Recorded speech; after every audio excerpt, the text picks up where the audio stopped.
ক্ষমতা গ্রহণের মাত্র ৩ মাসের মাথায় পদত্যাগ, তাই আলোচনা হওয়াটাই স্বাভাবিক। তবে দীপেন দেওয়ানকে ঘিরে চলার নাটকীয়তা সিনেমাকেও হার মানাচ্ছে।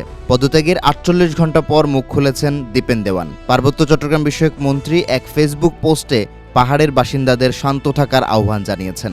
পাশাপাশি আমৃত্যু দল ত্যাগ না করার অঙ্গীকার করেন তিনি।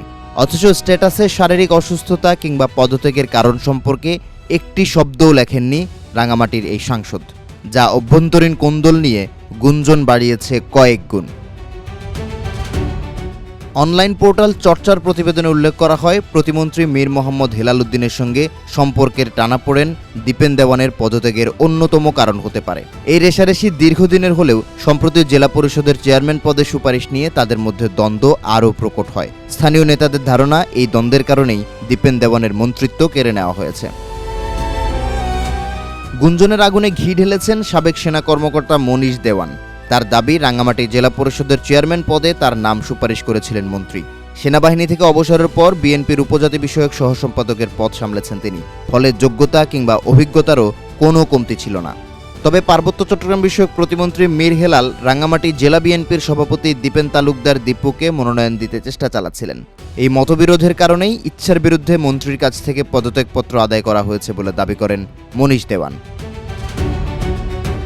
প্রায় একই সুরে কথা বলেছেন সাবেক পার্বত্য উপমন্ত্রী মণি স্বপন দেওয়ান। জানান, পদত্যাগপত্র জমা দেওয়ার কিছুক্ষণের মধ্যেই তা গ্রহণ করা হয়েছে। এমনকি দ্রুত প্রকাশ করা হয় গ্যাজেট। ফলে বিষয়টি শীর্ষ নেতৃত্ব আগে থেকে জানত বলেই ইঙ্গিত করেন তিনি। প্রায় ৩ দশক আগে গঠিত হওয়া পার্বত্য চট্টগ্রাম বিষয়ক মন্ত্রণালয়, যেখানে প্রথমবারের মতো অপাহাড়ি ব্যক্তি হিসেবে প্রতিমন্ত্রীর দায়িত্ব পান মীর মোহাম্মদ হেলাল উদ্দিন। মন্ত্রণালয়ে আদিবাসী প্রতিনিধিত্ব নিশ্চিত করা পার্বত্য চট্টগ্রাম চুক্তির একটি গুরুত্বপূর্ণ লক্ষ্য উল্লেখ করে প্রতিমন্ত্রীকে প্রত্যাহারের বিষয়ে আন্দোলন করে বিভিন্ন পাহাড়ি সংগঠন। মন্ত্রীর পদত্যাগ পাহাড়ি বাঙালির আস্থার সংকট আরও বাড়িয়ে তুলতে পারে বলে শঙ্কা বিশ্লেষকদের।